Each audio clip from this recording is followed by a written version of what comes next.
Bonjour tout le monde, très content de vous accueillir pour ce nouveau webinar de Seed Legals. Ce matin, on a le plaisir d'accueillir Guylain, qui est le responsable funding de Europe, je crois, ou France, Exactement. de Crowdcube. Basé en, basé en France, mais en charge de l'Europe. C'est un grand titre. Et merci beaucoup pour l'invitation. Avec plaisir. Avec toi, ce matin, on va discuter d'une thématique sur la base de laquelle on a travaillé un peu le webinar, à savoir comment fédérer les communautés autour du capital et intéresser et transformer ces communautés en associés, et de se servir justement de cette logique de fédération de communautés, à la fois pour pouvoir financer son projet, mais aussi pouvoir peut-être le promouvoir. Il y a beaucoup de choses qui peuvent tourner autour de la logique de communauté, que ce soit des modèles qui se basent vraiment par essence et naturellement sur une logique de structuration de communauté, mais pas forcément que sur cette logique. On va en parler. Avec nous, Seedlegals, on a d'ailleurs plusieurs sociétés sur la base de laquelle on a accompagné, on a travaillé, qui ont fait du financement, soit Friends and Family, et aussi ensuite qui ont pu solliciter leur communauté avec Crowdcube. Donc, on a d'ailleurs un partenariat ensemble entre Seedlegals et Crowdcube au global. Pour me présenter en deux mots, je m'occupe de l'équipe française ici à Seedlegals. Je m'appelle Florent, je suis avocat de formation. J'ai lancé le marché français, c'était en 2020. Et on a, nous, Seedlegals, pour petit rappel, en termes de chiffres, on est 150 en tout, principalement au Royaume-Uni où on s'est lancé initialement, c'était en 2016. On a aujourd'hui sur la plateforme plus de 50 000 startups et investisseurs qui l'utilisent quotidiennement, et on accompagne sur toute la partie à la fois stratégique, sur le pitch deck, comment pouvoir faire son roadshow, comment aussi travailler son prévisionnel financier, mais également sur toute la partie juridique et là où la plateforme peut vous aider à générer les documents.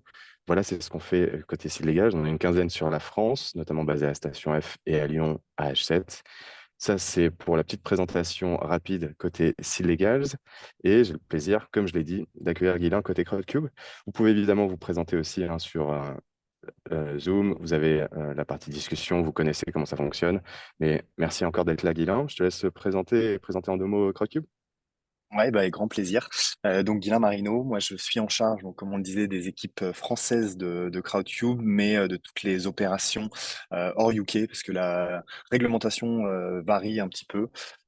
Et moi, je suis dans le monde, dans cet écosystème de la tech depuis quelques années maintenant. J'ai commencé chez Early Metrics, qui était la première agence de notation de startups que certains connaissent peut-être ici, qui a maintenant fusionné avec Raise Lab, enfin une partie de ses activités. J'ai été entrepreneur aussi entre-temps dans une medtech, c'est early stage. J'ai bien connu ces phases de financement. On a eu notre série A juste après l'invasion de l'Ukraine, à un moment où le marché se retournait un petit peu. Donc, je partage ce que certains ont vécu. Et j'ai rejoint Crowdcube un peu plus récemment que toi, Florent, du coup, l'été dernier, avec une grosse volonté et beaucoup de choses qui se passent ici sur le marché justement du crowd equity en France. Donc voilà, beaucoup de choses à discuter aujourd'hui. Exactement. Et d'ailleurs, j'étais en train de répondre à Stéphanie. Salut Stéphanie. Salut tout le monde sur le chat, hein. Posez vos questions, comme ça rend ce webinaire interactif. Mais nous, des questions et des éléments à partager, on en a pas mal avec Guilain, notamment sur cette question et thématique de la matinée, à savoir le financement autour du crowd equity, du crowdfunding, qui est une des branches, le crowd equity du crowdfunding. Et ce qu'on se disait d'ailleurs avec Guilain, c'est de donner un petit cadre avant de commencer sur concrètement comment on va pouvoir financer son projet avec des communautés, mais qu'est-ce qu'on entend par communauté, qu'est-ce qu'on entend par crowd equity, comment ça fonctionne. Vous êtes peut-être déjà au courant, il y a plusieurs projets, mais ça a évolué avec le temps. C'est notamment des pratiques qui viennent des États-Unis. Le crowdfunding, moi, une des sociétés US pour lesquelles le nom me parle, c'est Kickstarter, et peut-être qu'il y en avait avant. Et c'est là où je te pose la question, toi, Guilain, sur ces logiques de crowdfunding, crowd equity, avec l'évolution qu'on a pu voir. Est-ce que tu peux nous en dire deux mots? L'histoire, elle est très différente, parce que du coup, Crowdcube est une boîte anglaise, c'est le leader du crowd equity en Europe. Ils ont lancé le crowd equity en 2011, donc juste après Kickstarter qui a été lancé aux États-Unis dans les années 2010. Aujourd'hui, c'est 1,7 million d'investisseurs, c'est 1300 entreprises financées, un peu plus d'1,6 milliard levés, donc c'est un peu le géant du crowd equity. Mais c'est vrai qu'en France, c'est un tout petit peu moins connu cette partie crowd equity où on investit en actions. Quand on parle de crowdfunding, on pense surtout justement à ces enfants de Kickstarter ou Ulule, notamment avec ces campagnes participatives où on va participer, on va faire appel à sa communauté aussi, donc le principe est le même, mais plutôt pour faire des précommandes, des dons et aider une société à se lancer. Donc on associe beaucoup crowdfunding avec des sociétés très très early stage, alors que le crowd equity est de faire rentrer ta communauté là au capital directement. Ça, c'est un petit peu plus nouveau. Alors, ça se fait depuis un moment en France, avec des acteurs qui ont des positionnements un petit peu différents, on pourra y revenir. Mais c'est un peu moins connu, et c'est pour ça, ça m'étonne pas que tu commences, en tout cas sur ces Kickstarter et ces modèles-là de crowdfunding, du coup. Parce que si effectivement, comme tu le dis, on catégorise dans cette famille du financement participatif, c'est au final le cas, hein, qu'on appelle, Ouais, avec tous les anglicismes qu'on adore, donc le crowdfunding de manière générale. Mais exactement. donc on a la partie avec une logique de don, qui est celle, comme tu l'as dit, à la Kickstarter, à la Ulule.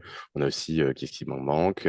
Et il y a logique de don. En contrepartie de ces dons, ça peut être des précommandes, vous savez, vous l'avez déjà probablement déjà fait, ou que ce soit côté peut-être entreprise, vous proposez, que ce soit des goodies, vous proposez de la précommande, vous proposez différentes choses, mais en contrepartie, vous ne devenez pas associé. Ça, la partie associée, c'est le crowd equity, où il y a une logique d'association. En Exactement. contrepartie, c'est un investissement. Donc, on attend un retour sur investissement, où éventuellement, on peut éventuellement participer à une logique de gouvernance, mais on en parlera aussi ensemble sur Ouais, qu'attendre peut-être côté crowd equity quand on investit dans une société et inversement aussi quand on est entrepreneur, quand on a des personnes qui financent le projet.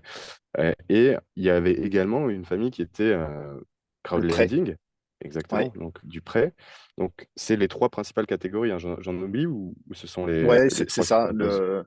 Même si le prêt et les actions, c'est un petit peu la même catégorie, mais les trois ont le même moyen, le même socle qui est se financer à différentes étapes de la vie souvent.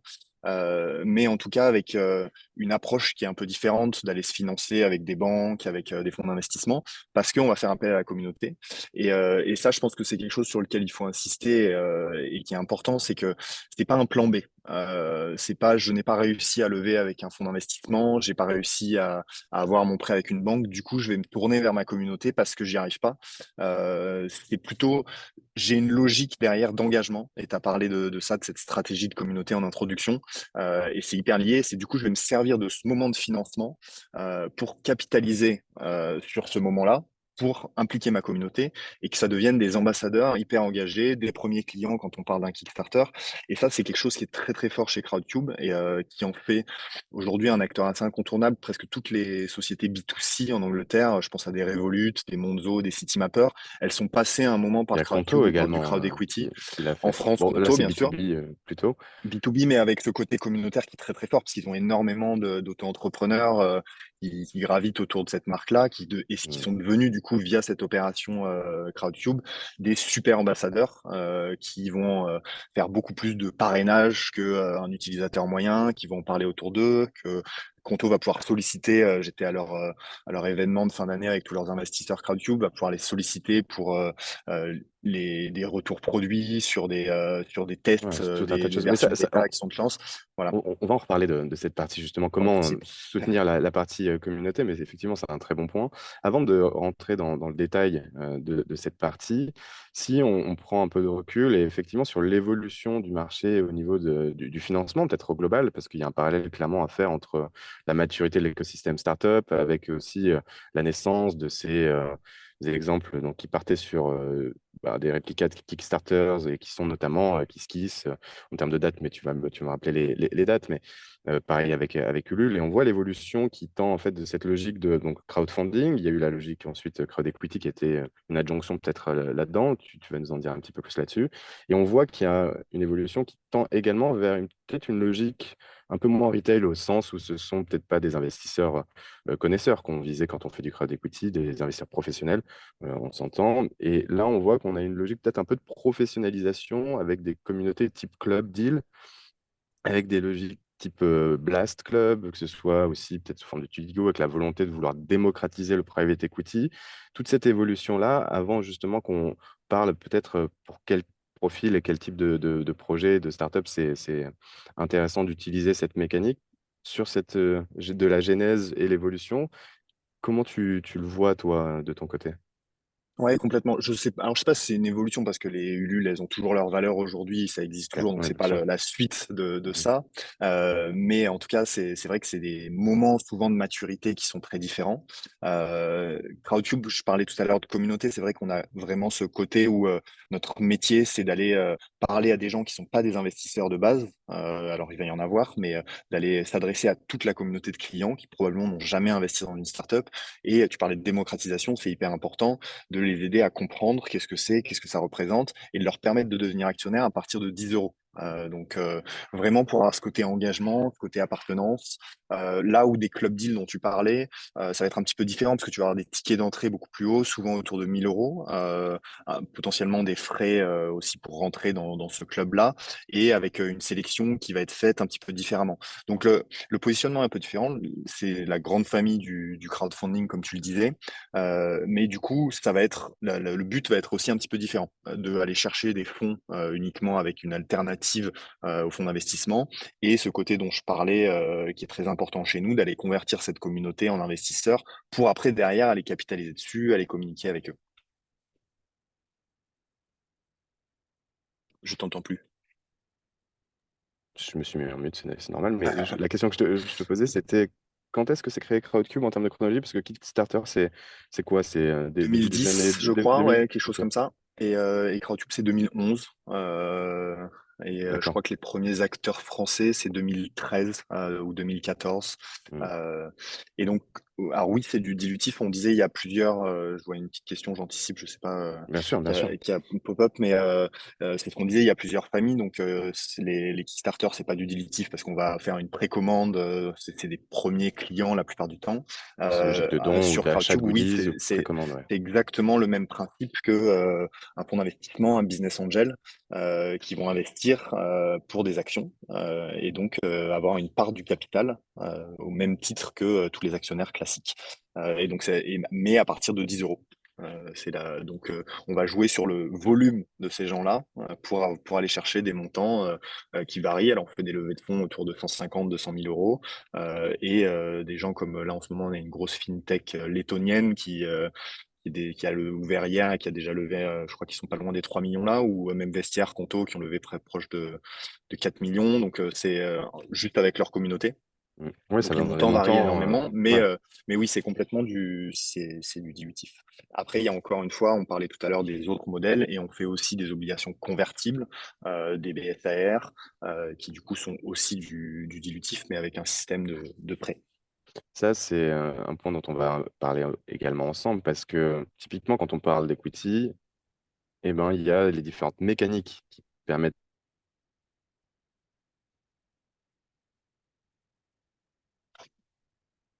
Je sais pas si on. Ah C'est ouais, bon, c'est bon, je suis revenu. t'as frisé un peu. Je crois que c'était Ouais. bon. Non, je crois que c'est moi. Parler des C'est le réseau de. mécaniques. Ouais. Et ça, c'est le réseau de Station F qui est toujours aussi bon. Mais les mécaniques, effectivement, d'intéressement au capital pour ces investisseurs, quand ils financent, il y en a différentes. Tu viens de les citer. On va les approfondir un petit peu aussi ensemble. Et donc, ça répond à ta question, Claire. Je le crois. Et si de toute façon, il y en a d'autres, n'hésitez pas à les poser. Ça fait la transition Mais aussi c'est avec. possible de faire aussi en obligation pure et simple. Alors on ne le fait pas sur Crowdtube aujourd'hui, mais il y a d'autres plateformes qui le font également. Exactement. On parlait tout à l'heure Et des ça, Slido, c'est. Lita, on peut citer Lita aussi. Ouais. Et ça, c'est la partie prêt ou autre. Mais ça fait la transition, ces points, avant d'entrer dans ce détail, sur la typologie.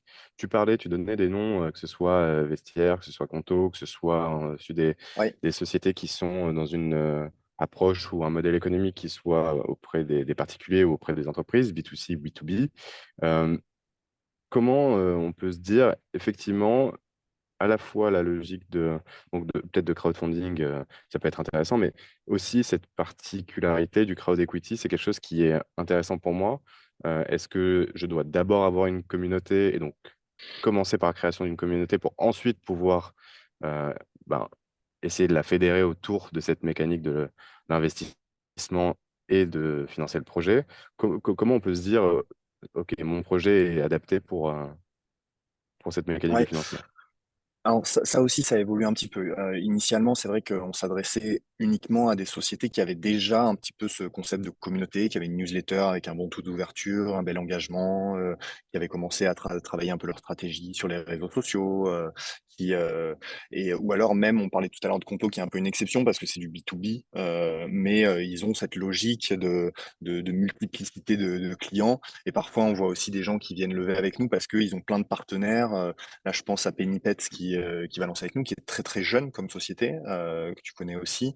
Mais ils ont un réseau de partenaires, de vétérinaires, de tous les acteurs de la PetTech. Et pour eux, ça fait beaucoup de sens, au-delà de leurs clients, d'aller impliquer tous ces partenaires-là. Donc ça rentre aussi dans cette logique-là.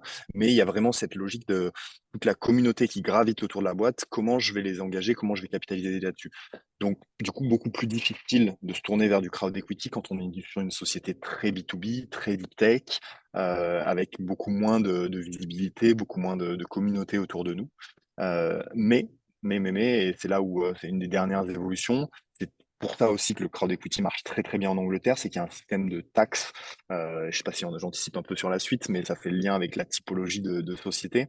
Il y a un système de taxes qui est très avantageux pour les Anglais pour investir dans des startups qui s'appelle le SEIS, et dont on s'est très largement inspiré sur l'évolution du statut de JDEI en France avec le rapport du dispositif Paul Midi, qui vise à recopier un petit peu cette partie-là et donner un avantage aux gens qui veulent investir via du crowd equity, via des business angels, jusqu'à 50% de déduction fiscale.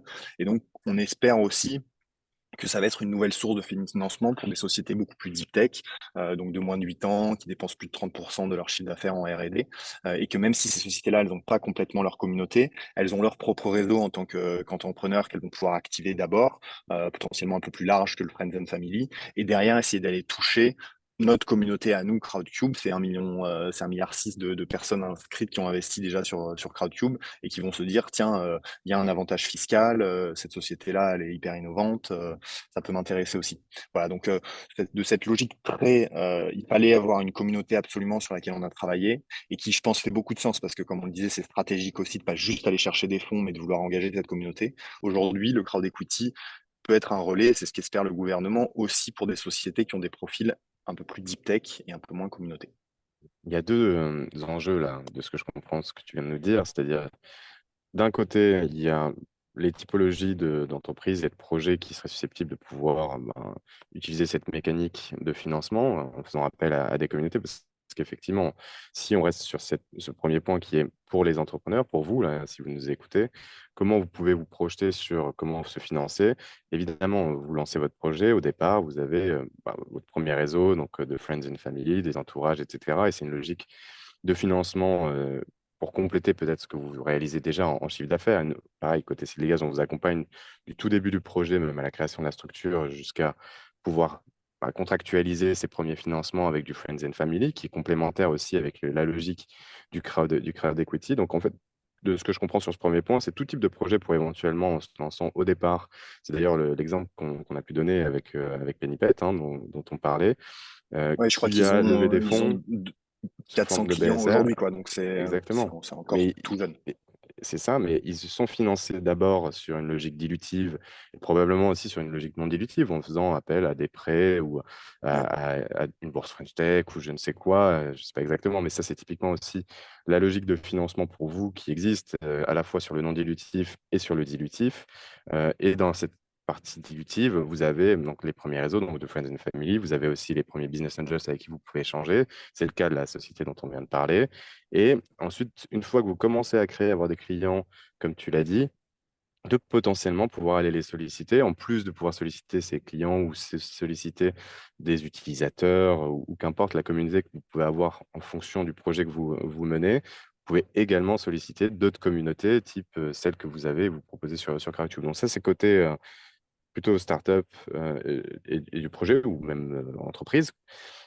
Et il y a le second point dont tu parlais, qui est en fait la typologie des investisseurs qu'on pourrait aller solliciter via cette logique de crowd equity, notamment avec des personnes qui sont peut-être un peu plus éloignées de l'investissement euh, dans des startups et des projets innovants ou des projets assez jeunes, et qui pourraient être intéressés, notamment parce qu'il y a des dispositifs fiscaux qui le permettent, et de pouvoir investir et déduire fiscalement, c'est ce que tu as dit. Donc, les deux dispositifs qui sont sortis récemment, ils sont basés sur un dispositif qui existe déjà, hein, qui s'appelle le GEI, Jeune Entreprise Innovante, donc qui est Ouais, soumis à certains critères d'éligibilité pour les entreprises.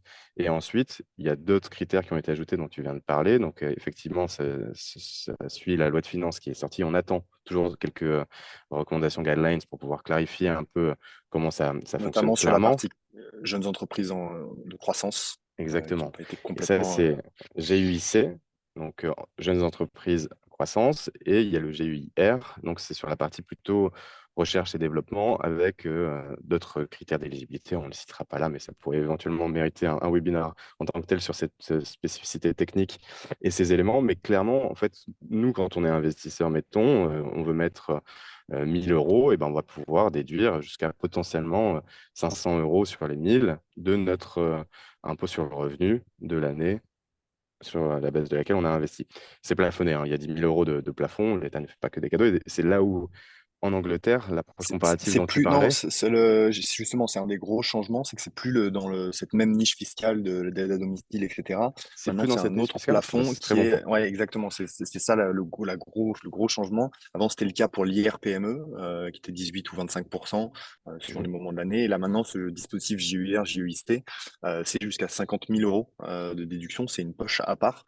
C'est pour ça que ça devient très très avantageux, notamment Donc, c'est pour d'autant plus. Ouais. mais Parce qu'avant, voilà c'était limité à exactement. 10 000 euros. Donc, c'était les dépenses, les Ouais, aides, effectivement, comme on peut avoir avec toutes les exactement, et aides c'est dans la même à poche domicile, etc. que la garde à domicile et toutes ces choses-là, ce qui est Donc plus le cas. maintenant, ça, c'est spécifique et c'est parfait. C'est une très bonne nouvelle, justement pour favoriser. En fait, quelle est la volonté de ces dispositifs? C'est de favoriser l'investissement donc de l'épargne des Français vers l'économie réelle et vers justement des projets. C'est sur la base effectivement de ce que je disais comparative avec le UK, donc le SEIS, EIS, donc SEIS, EIS dont tu parlais. C'est clairement quelque chose qui Tout à fonctionne fait. bien en Angleterre, bon, avec encore une puissance et des avantages beaucoup plus importants que ceux dont on vient de parler, mais typiquement, donc ça veut dire quoi si on revient à ce second point? C'est que le profil investisseur, lui, qu'on va aller chercher, ça peut être des profils d'investisseurs un peu moins connaisseurs ou professionnels en termes de business angels, ou même sans être professionnel, c'est averti, et qui pourraient se dire, OK, c'est intéressant de pouvoir financer un projet. En plus, j'ai une certaine affection pour ce projet pour X ou Y raison. Et donc, je pourrais investir en attendant potentiellement demain d'avoir un retour sur investissement. Est-ce que retour sur investissement il y aura ou pas? Complètement. Risque en Sachant capital, on met le disclaimer, évidemment hein, donc, un risque qui en va bien. capital, c'est aussi forcément des investissements qui sont très peu liquides. Donc, je pense que ce qui est important aussi pour aller attirer, même en étant une JUIR, etc., pour aller attirer ces gens-là, parce qu'il y a quand même on est en concurrence avec plein d'autres investissements, avec d'autres avantages fiscaux qui existent un peu partout. C'est vraiment, et j'en parlais il y a pas très longtemps avec une société, mais c'est le côté mission et souvent impact aussi va être très important. En plus, en complément, et on parlait des typologies de boîtes, c'est des sociétés qui marchent très bien parce qu'on va avoir aussi tout un flot d'investisseurs qui vont se dire je vais investir une partie là, pas juste pour le rendement, etc. Et si j'ai une bonne surprise dans 5 ans, dans 10 ans, que cette société elle a fait x5, x10, tant mieux. Mais aujourd'hui, je le fais aussi, et c'est aidé par ce dispositif fiscal, mais parce que je crois dans cette société, je crois dans leurs valeurs, je crois dans leur mission, je crois dans les gens qui la portent, et ça, c'est hyper important. Il y a un gros côté personnalisation, mission, et on le voit, nous, il y a beaucoup de sociétés à impact. Alors, on ne fait pas que de l'impact, mais il y a des sociétés à impact qui marchent très très bien parce que justement, elles arrivent à fédérer derrière elles tous ces gens-là. Et si tu nous donnerais une certaine représentativité de ce que représentent, par exemple, les projets B2C versus B2B, Crowdcube au global, ou si tu nous donnes quelques données qui pourraient aussi nous aider à bien comprendre les typologies qu'on retrouve sur Crowdcube et des projets qui ont utilisé Ouais, ce bah levier de alors financement. Forcément, en France, c'est que pour les débuts, ça a été beaucoup des sociétés B2C un peu plus matures parce que on construisait aussi cette réputation, on essayait d'acculturer aussi la population française sur ces choses-là. Donc, il a fallu les emmener. C'est pour ça que tu parlais de très belles boîtes, des contos, des vestiaires. Il y a eu Lavi qui a fait une très très belle levée aussi en septembre, qui s'en est servi pour un superbe événement marketing. Et quand on voit aujourd'hui les sujets sur LinkedIn autour des appellations de steaks végétaux, etc. J'entrerai pas dans ce débat, mais ils ont réussi à embarquer embarquer aussi dans ce côté communication toute cette communauté qui avait investi, un peu plus de 3000 personnes qui avaient investi dans la vie en septembre. Donc il y a vraiment il y a eu beaucoup de sociétés là, en proportion en France qui étaient des très belles communautés et des sociétés avec des stades de maturité un petit peu plus élevés, même si j'ai cité des Pennyped, des Clover en ce moment. Et donc là, on va un peu plus, en effet, maintenant vers des sociétés un petit peu B2B. Et en Angleterre, qui est un marché plus mature, je dirais que c'est à peu près 20-25% des sociétés qui sont pas forcément dans cette logique purement communautaire, mais sont souvent aussi très impact. Parce que typiquement, là, c'est des bons exemples que tu as donnés. Après, historiquement, si on reste sur ce point et qu'on l'approfondit en termes de structure, on a vu quand même émerger des modèles qui sont et qui se reposent sur des logiques de communauté. Les plus connus, et c'est le fameux avènement des plateformes, si on reprend un peu les termes qui étaient ceux qui me paraissent peut-être un peu dépassés maintenant, mais qui existent toujours, et qui sont des plateformes comme Uber, des plateformes comme Deliveroo. Moi, justement, j'avais travaillé avant de créer ma propre structure à La Ruche qui dit oui, qui permettait d'acheter ben, des produits frais aux producteurs en direct, circuit court, vente directe. Et on se reposait sur une communauté assez importante, que ce soit des responsables de ruches, comme il s'appelait, qui permettaient de pouvoir aller chercher ces commandes qu'on avait commandées auprès des producteurs. Et en fait, l'idée était de pouvoir intéresser toutes ces parties prenantes. Et ça s'inscrit un peu là-dedans, hein. C'est une logique de parties prenantes dans des Complètement. structures, un peu de plateforme, mais c'est plus maintenant que réservé, entre guillemets, en tout cas à ce type de modèle. Ouais, Sur ça, complètement. Mais t'en vois encore bah, c'est un peu l'archétype, c'est ce qu'on disait tout à l'heure, c'est la logique et en quoi, parce que je vais pas être très vendeur là sur le crowd equity, mais c'est quand même une opération qui prend du temps en termes de réglementation, de préparation de la campagne, d'investissement personnel, de marketing, et qui vaut 100 fois le coup si on a derrière une logique commerciale de croissance, etc. Et tu cites l'exemple de la Russie, oui, ou des plateformes en général, c'est très très fort parce qu'on va à la fois engager des partenaires, des fournisseurs qui vont devenir beaucoup plus fidèles, qui vont être beaucoup plus enclins aussi à accepter des conditions plus avantageuses, et à la fois le côté client, utilisateurs finaux, pas forcément, alors même sur des sociétés B2B2C, comme la vie qu'on citait tout à l'heure, ça marche très très bien parce que c'est aussi de la connaissance, c'est des gens qui vont le produit, le tester, le faire découvrir à leur famille sur un dîner le week-end et en parler et en dire: «Ah, vous avez vu, ça c'était des super lardons, la vie», etc. Donc c'est vraiment cette logique-là, c'est: «OK, je vais me servir de cette levée de fonds pour derrière tout ce que ça va m'amener en termes de croissance, de développement de ma marque, et de capitalisation de cette communauté que je me serais créée». Et même si ce ne sont pas les clients finaux pour une société plus B2B potentiellement, ça va être des gens quand même sur lesquels on va avoir envie de s'appuyer parce qu'ils ont aussi, eux, leur propre réseau, leur propre avis, qui vont aussi nous suivre sur les réseaux sociaux. Donc voilà, c'est- il faut voir plus loin que cette levée de fonds. Et je pense que le crowd equity, le crowdfunding valent tellement la peine d'y passer ce temps-là si on a une vision stratégique un tout petit peu plus long terme, comme ces exemples que je viens de citer. et on a parlé un peu de l'aspect concret de la mécanique, de l'intéressement quand on est dans cette logique de crowd equity. Donc, il y a plusieurs façons de pouvoir investir. Donc, effectivement, c'est du dilutif, et c'était la question qui nous était posée. Clairement, en contrepartie, on va donner une part du capital de la société. Mais très souvent, c'est pas en direct qu'on va avoir cette part du capital de la société pour des questions notamment de pouvoir regrouper l'ensemble de ces investisseurs Ouais, qui pourraient, comme tu l'as dit, investir à partir de 10 euros. Mais donc, ça peut avoir une multitude et un certain bien nombre sûr. de personnes, hein. Donc, ce qui implique forcément de structurer ça en amont et de bien le penser. Avant de peut-être d'aller sur ce point de comment ils sont regroupés au sein d'une société, euh, peut-être si on se donne les mécaniques dont on parlait, donc il y a l'augmentation de capital, ça veut dire que Ouais. ce sera investi en direct en contrepartie des actions. Il y a le contrat de BSR aussi et l'obligation convertible. Donc si on peut se donner un petit peu, ça c'est typiquement les éléments qu'on connaît par cœur chez Seed Legal, mais c'est bien de pouvoir se faire ce petit rappel ensemble sur les trois mécaniques. Donc toi, tu l'observes, les trois. Donc la partie obligation convertible, on peut mettre un peu de côté, mais enfin pour Crowdcube en termes d'utilisation. Mais effectivement, c'est surtout augmentation de capital et contrat de BSR qu'on voit beaucoup. Ouais, alors nous, la grande majorité, c'est de l'equity simple, direct, parce que, encore une fois, on s'adresse à des gens qui sont pas forcément des investisseurs, donc plus c'est simple et transparent et facile, plus ce sera facile. Mais en effet, et surtout dans le contexte actuel, on n'a pas forcément envie de fixer, d'arrêter une valorisation et donc il y a des sociétés qui vont aller sur d'autres modèles. L'autre truc que j'ai pas précisé, c'est que la plupart du temps, ces levées de fonds, communautaires, on les fait en parallèle d'une levée de fonds institutionnelle et il y a très souvent un lead investisseur, soit un business angel suivant les stades de maturité, soit un fonds d'investissement qui lui-même trouve ça très stratégique d'avoir cette partie crowd equity pour tout ce que j'ai, tous les avantages dont j'ai parlé tout à l'heure. Et donc et souvent, on va s'adosser à eux. Et c'est pour ça que des fois, sur des plateformes, vous allez voir que la jauge au moment du lancement, elle est déjà pré-remplie. Alors, tout est expliqué, c'est pas, on n'essaie pas de flouer, de donner l'impression que ça a du succès. Donc, on dit, là, on a reflété 200 000 euros d'un lead investisseur qui a investi tant, etc. Et en fait, les investisseurs retail vont le faire exactement aux mêmes conditions. Donc, la plupart du temps, c'est pas nous qui fixons la valorisation, les termes, si c'est un BSAR, etc.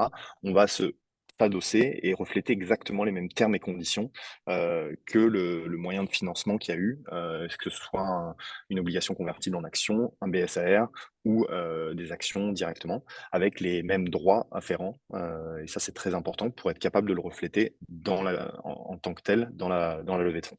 Ouais, c'est un très bon point que tu précises sur le fait que, en fait, on va poursuivre la logique de financement auprès d'investisseurs plutôt professionnels, tout en ayant en parallèle cette logique d'intéressement, en tout cas de financement, via la communauté pour les raisons stratégiques, d'engagement, marketing, commercial, communautaire, dont on va aussi Ouais. et encore un petit peu parler.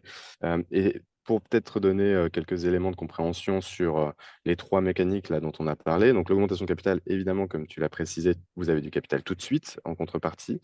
Donc, vous avez des actions dans la société, bon, que ce soit directement ou indirectement via une société d'investissement. On va y revenir sur ce point. Le contrat de BSR, lui, il vient des pratiques anglo-saxonnes également, hein, et c'est l'équivalent du Simple Agreement for Future Equity, vient des États-Unis, qui a été lancé par Y Combinator. Et c'est le bon de souscription d'actions par accord d'investissement rapide. Ça, c'est l'acronyme, et donc le nom derrière cet acronyme du BSAR. Et ça permet de ne pas fixer la valorisation tout de suite, en lien avec les conditions dont tu parlais, Guilain, quand tu discutes avec ce fameux lead investor, qui est l'investisseur principal, qui généralement met le plus gros ticket, avec qui on va discuter pour éviter d'avoir une négociation avec trop de monde et de faciliter la réalisation de l'opération de façon un peu plus efficace. Et donc, pour le contrat de BSR, lui, il ne va pas fixer la valorisation, mais il va l'encadrer avec différentes conditions. Je ne vais pas détailler tout ça ici, ce n'est pas le but, mais vous avez de toute façon énormément de ressources sur Legal pour bien comprendre les modalités de ce qu'est un BSR, de comment bien paramétrer. Il y a plein de vidéos aussi d'ailleurs qu'on réalise sur notre chaîne YouTube, mais vous pourrez les retrouver. Et l'obligation convertible, elle, en action, ça emprunte un petit peu donc, entre le BSR, c'est-à-dire que on ne va pas rentrer au capital tout de suite. Il y a une logique de conversion, comme son nom l'indique, en action plus tard, soit à l'occasion d'un prochain tour de financement, soit à l'occasion de l'arrivée de l'échéance qui est prévue dans le contrat. Mais la particularité aussi avec l'obligation convertible, c'est qu'elle peut être de la famille du non dilutif. Pourquoi? Parce que en fait, l'obligation convertible peut être vue comme un prêt et peut être remboursée. Il y a des intérêts qui sont fixés, ce qui est aussi la grande différence avec le contrat de BSR. BSR, il y a une logique de conversion aussi, pareil, prochain tour ou à l'occasion de l'échéance qui arrive du contrat, mais il n'y a pas d'intérêt, il n'y a pas de logique de remboursement. Ça, c'est la logique de l'obligation convertible. Voilà pour les petits détails et la parenthèse technique sur ces différentes mécaniques. Mais tu l'as dit, Et clairement, peut-être que je peux rebondir sur la question du montant minimum, parce que ça va être lié du bien coup sûr, à ce qu'on se disait tout à l'heure, de comment sont rassemblés et comment on gère ces bien sûr. investisseurs. Parce qu'en effet, je parlais de vestiaire collectif qui a eu plus de 3700 investisseurs, dans la vie qui en a eu plus de 3000, et même sur des levées un petit peu plus petites, c'est souvent quelques centaines d'investisseurs. Et je sais que c'est un conseil que les entrepreneurs entendent beaucoup, c'est il faut garder une cap table qui soit, table de capitalisation qui soit la plus propre possible, sans avoir plein de lignes, etc. Parce que ça, derrière, si on va aller faire des levées de fonds, série A, série B, ça, c'est plus compliqué. Nous, en fait, ce qui se passe et ce que font tous les fonds, alors les plateformes de crowd equity, c'est que tous ces investisseurs-là investissent en indirect. Ils vont investir dans un SPV. Alors nous, c'est un trust qui va lui-même détenir les actions pour le compte de tous ces investisseurs qui auront un titre de détention. Donc, il y a ce côté indirect, mais dans la ligne de cap table, on verra juste, alors pour Crowdcube Limited, euh, qui sera l'investisseur, l'actionnaire, et qui sera celui qui aura ce droit de vote et qui s'occupe du coup de toute la communication, toute la partie droit de vote avec ces investisseurs pour simplifier la démarche. Et donc, je fais le lien avec la question sur l'investissement minimum. Justement, ça va un peu à l'encontre de toute la stratégie que j'expliquais tout à l'heure, qui est qu'on veut justement au contraire embarquer un maximum de gens, y compris des gens qui vont investir des montants très faibles. Alors après, c'est au cas par cas, j'ai parlé de 10 euros parce que c'est le minimum, mais très souvent, on va prendre le prix d'une action qui va être 30, 40, ou quand c'est des actions qui sont très chères, de faire une subdivision. Mais on va, dans la mesure du possible, essayer d'avoir une stratégie où on veut embarquer un maximum de monde. Et on va avoir d'autres stratégies derrière pour faire investir les gens un petit peu plus avec des logiques d'avantages, de rewards qui sont pas forcément très significatives en termes matériels, ça c'est important, mais qui vont donner envie aux gens d'aller investir un petit peu plus parce qu'ils auront des droits plus intéressants. Mais voilà, donc c'est possible dans la théorie de demander un montant minimum, mais c'est pas forcément quelque chose qu'on encourage dans la logique de ce que je disais tout à l'heure, parce que même finalement quelqu'un qui va investir 10 euros parce qu'il n'a pas les moyens d'aller investir plus, va avoir cet engagement et ce petit sentiment d'appartenance qu'on recherche pour pouvoir aller aider la société. Et pour la partie technique dont tu parlais, notamment sur le fait que l'idée, c'est pas que les centaines ou les milliers d'investisseurs potentiels soient en direct dans le capital pour une logique justement de gestion, d'administration de la Ouais, société nécessaire et essentielle pour l'entreprise parce qu'aller convoquer les plus de 3000 investisseurs à chaque assemblée générale, leur demander la signature, les convocations, effectivement, ça demande une certaine administration et ça implique une lourdeur pas forcément souhaitée, raison pour laquelle la majorité des structures comme Crowdcube proposent de regrouper ces investisseurs. Mais là, les différences sont un peu subtiles hein, et c'est un peu technique, mais il y a des sociétés qui sont créées, généralement ce sont des SAS, hein, je crois, donc pour la ouais, France. Euh, Ça, ce sont ce qu'on appelle les SPV, les Special Purpose Vehicles. En fait, ce sont des sociétés qui ont uniquement vocation à regrouper ces investisseurs. Et donc, vous, investisseurs, vous allez financer et mettre un ticket donc, dans ce véhicule-là, dans cette société. Et c'est cette société qui va collecter un peu l'ensemble de ces fonds qui sont versés par les investisseurs. Et une fois que tout est collecté, là ensuite, il y a l'investissement qui est réalisé dans la société donc, qui est la vôtre.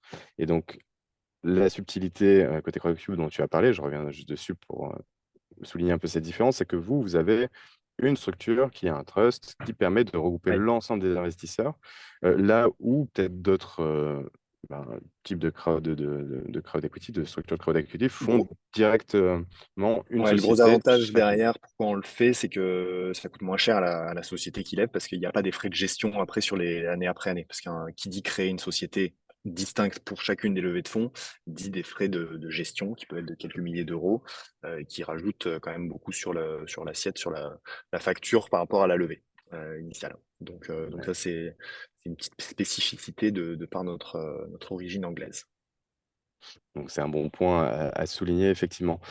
Et si on dépasse un peu cette logique technique pour parler de manière un peu plus globale sur quand on est investisseur, certes, on en a parlé en filigrane, mais on a quand on investit, ben, on veut avoir un retour sur investissement. Euh, Deux, on veut potentiellement participer à la gouvernance hein, et avoir peut-être une Ouais, logique activiste, militante, je ne sais pas, mais en tout cas, dans le cadre de ce projet qui est, bon, généralement, ce sont des projets privés à but lucratif hein, dont on parle.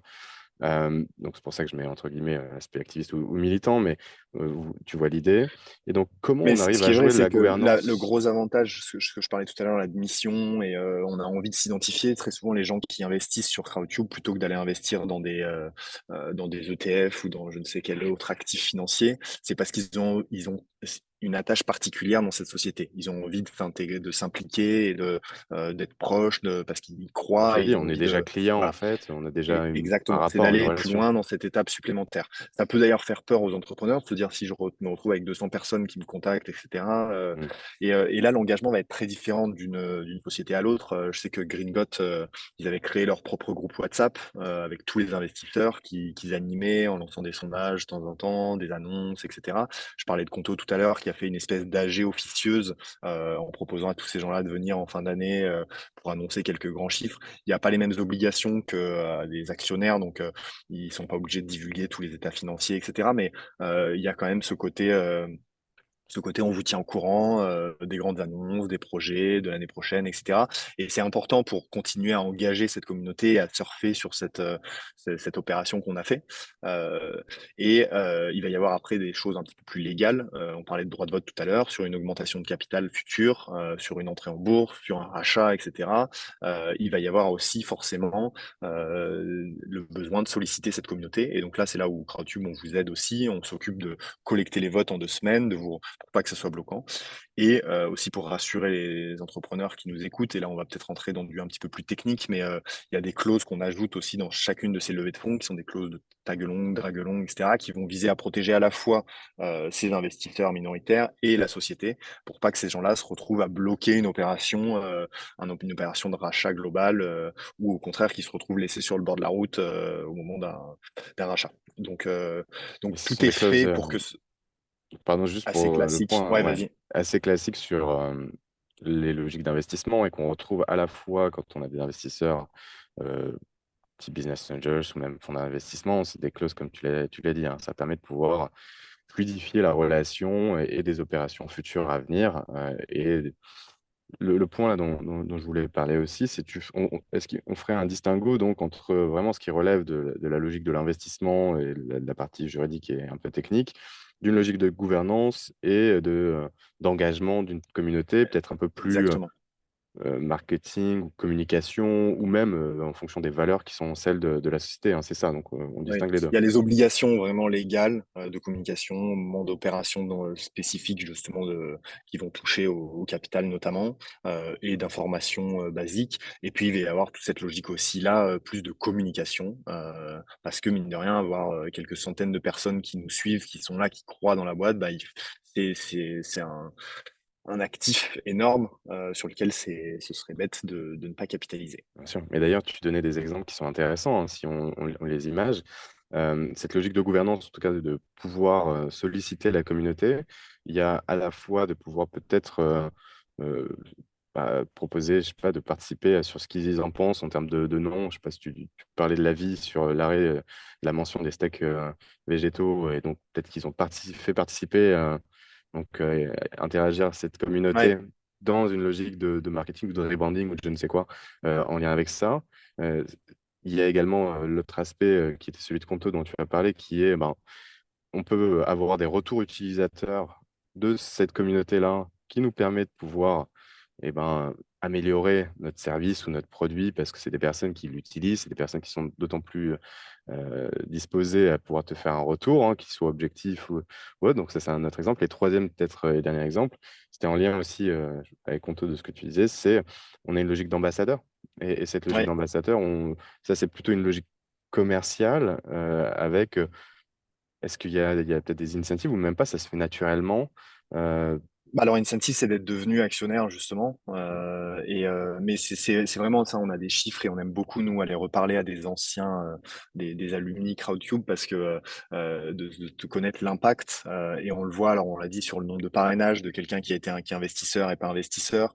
On le voit sur la rétention, sur la fidélité, sur le panier moyen aussi, sur l'utilisation, sur l'engagement aussi sur les réseaux sociaux, donc il y a plein d'impacts de ces gens-là qui rentrent. Et c'est pas juste, c'est pour ça quand je dis à partir de 10 euros, on s'aperçoit que ça, pour le coup, il y a pas, les études montrent que, au contraire, quelqu'un de 10 euros va sûrement être plus engagé que quelqu'un qui a mis 10 000 euros, et ça n'a pas forcément une corrélation directe.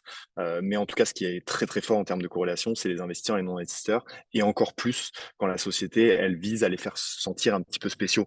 Pour citer un autre exemple, c'est que sur Mapster, on a un petit badge et un petit truc particulier quand on a été investisseur de la campagne. Et ça, les aficionados de Master, ils sont très contents, très fiers d'avoir ce petit badge, ce petit truc. On a fait aussi beaucoup de chaînes de restaurants, de burgers, etc. au UK, où il y avait une carte de fidélité, une petite carte spéciale investisseur qui donnait des petits avantages logique aussi de plutôt membership, pratiques, mais exactement. Et ça marche très très fort. Et plus on va jouer là-dessus, capitaliser, plus les avantages dont je parlais en termes de rétention, de parrainage, de panier moyen aussi, d'engagement, vont être décuplés. Eh ben, écoute, c'est hyper intéressant de balayer l'ensemble de sujets, à la fois sur la partie technique, l'évolution qu'on a pu voir, mais évolution avec l'évolution de la maturité du marché, hein, dont tu parlais, avec la naissance de différents projets, des modalités, de la manière dont on peut solliciter une communauté, un, pour le financement, mais aussi deux, pour la logique du développement et de l'engagement de cette Bien communauté, sûr. avec une logique commerciale, une logique marketing, une logique même de retour et d'amélioration des services et produits.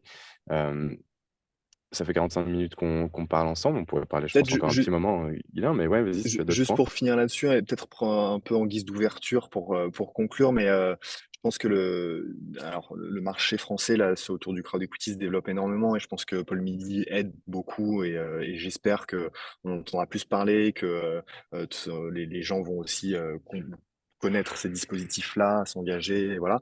Mais je pense qu'une des grosses évolutions aussi, ça va être tout ce qui va être du secondaire. Et alors peut-être que ceux qui nous écoutent aujourd'hui n'en sont pas encore là dans leur étape de construction, mais c'est très intimement lié aussi avec ces opérations. Nous, on a racheté une plateforme spécialiste dans les opérations de secondaire parce que c'est aussi intéressant quand on rentre à cet instant T et qu'on fait rentrer 3000 personnes ou quand on va donner des actions à ses employés historiques, de se dire on va peut-être pas attendre le rachat ou une entrée en bourse qui sont sur des pas de temps de plus en plus long aujourd'hui par rapport à ce qui était le cas il y a 20 ans, et donc de pouvoir ajouter de la liquidité, des opérations, un marché qui vit un peu plus aussi là-dessus, tout en capitalisant sur cette stratégie de communauté, mais avec un petit peu plus d'aller-retour. Et ça fera à la fois venir beaucoup plus de gens parce que créer un peu plus de liquidité, qui est le défaut dont on parlait tout à l'heure, mais en plus, ça permettra des nouvelles histoires, des moments de stade de maturité un peu plus tard, pour pouvoir engager une autre type de population, un autre moment de l'histoire de la boîte. Donc voilà, je pense que Non, non, c'est c'est un pour très ça que bon je voulais point. faire cette ouverture-là, parce que c'est, Tu fais je bien. pense, important dans le Mm. futur, et c'est quelque chose dans lequel on croit beaucoup chez Crowdcube aussi, cette étape 2 de la vie du financement.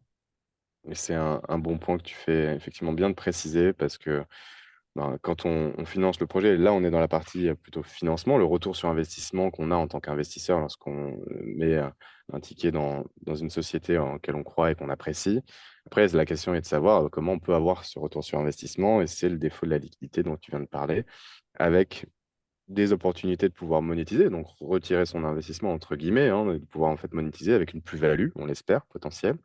Mais c'est toute cette question de la liquidité qui, évidemment, quand on investit dans des sociétés qui sont des sociétés privées, généralement des sociétés jeunes à fort potentiel, on n'est pas sur des sociétés qui sont des sociétés cotées, donc au Nasdaq, cotées sur Euronext ou je ne sais sur quel marché public. Et donc, il y a ce défaut de la liquidité qui est toujours bon à savoir, bon à avoir en tête.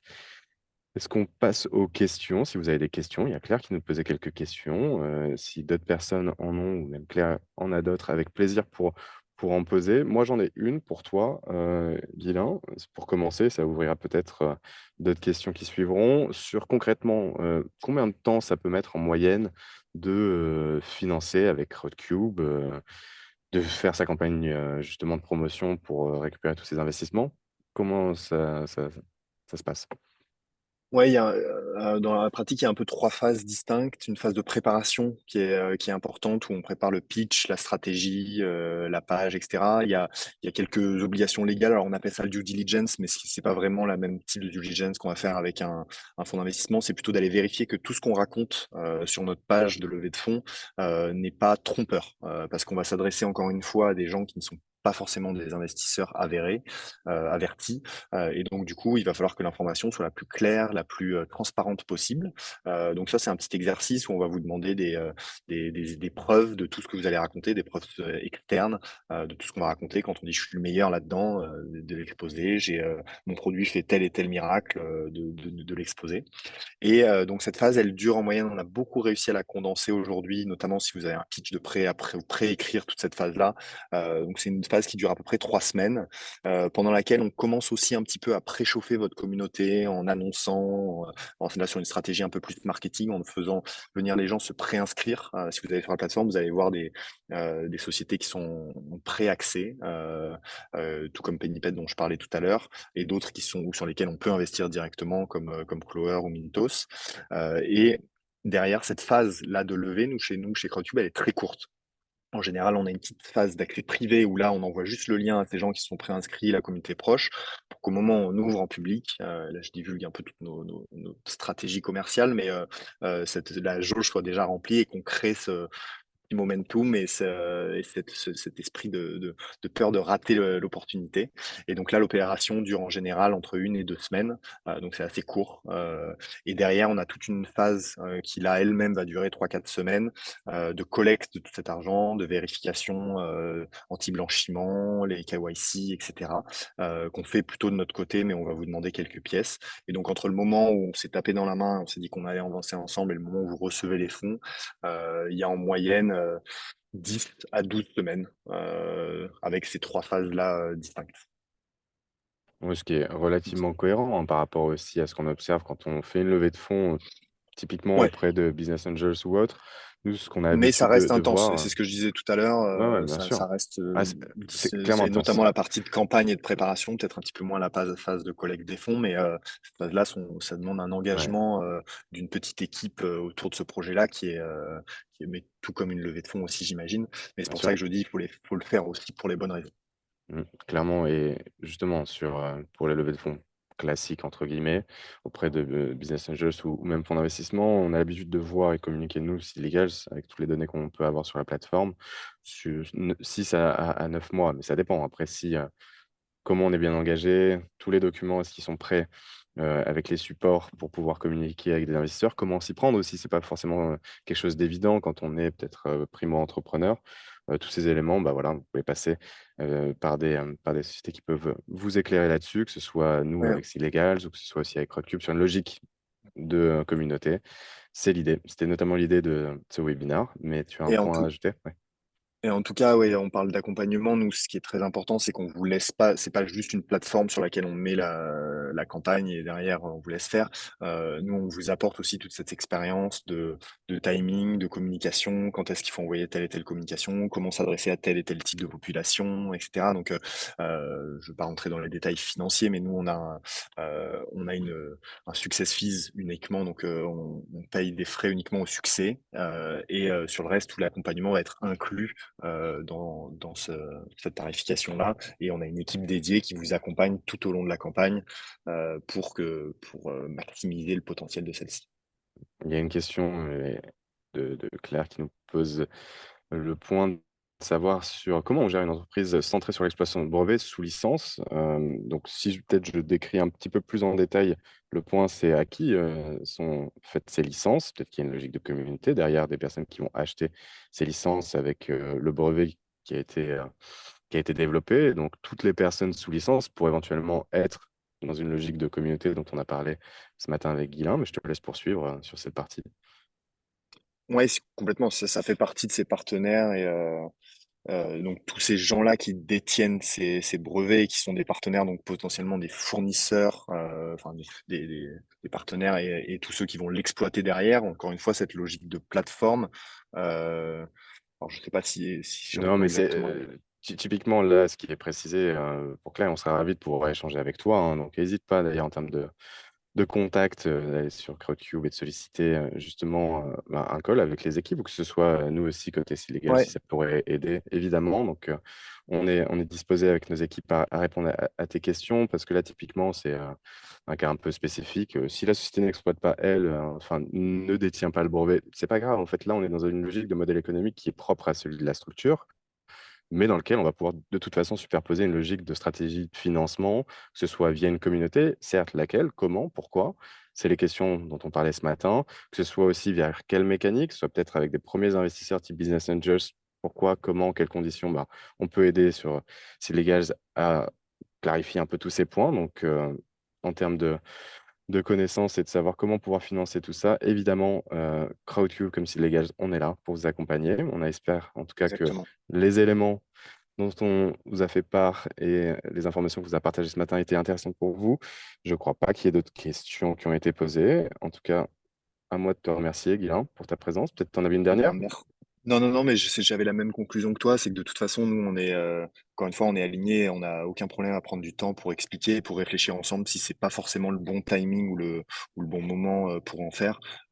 Ces premières discussions, elles engagent à rien et nous, de toute façon, notre but n'est pas de lancer une société qui aura des difficultés à lever parce qu'elle a un business qui est un peu particulier, qu'on aura du mal à retranscrire, etc. Donc ces discussions-là, elles sont toujours très intéressantes et que Très Claire bien. ou d'autres, n'hésitez On a pas. des équipes Voilà. de professionnels, que ce soit côté CrowdCube ou aussi Legals, on connaît très bien ces aspects. On est là pour ça, pour vous éclairer, d'où ce webinaire qui a vocation à pouvoir vous donner quelques éléments de compréhension sur ces enjeux.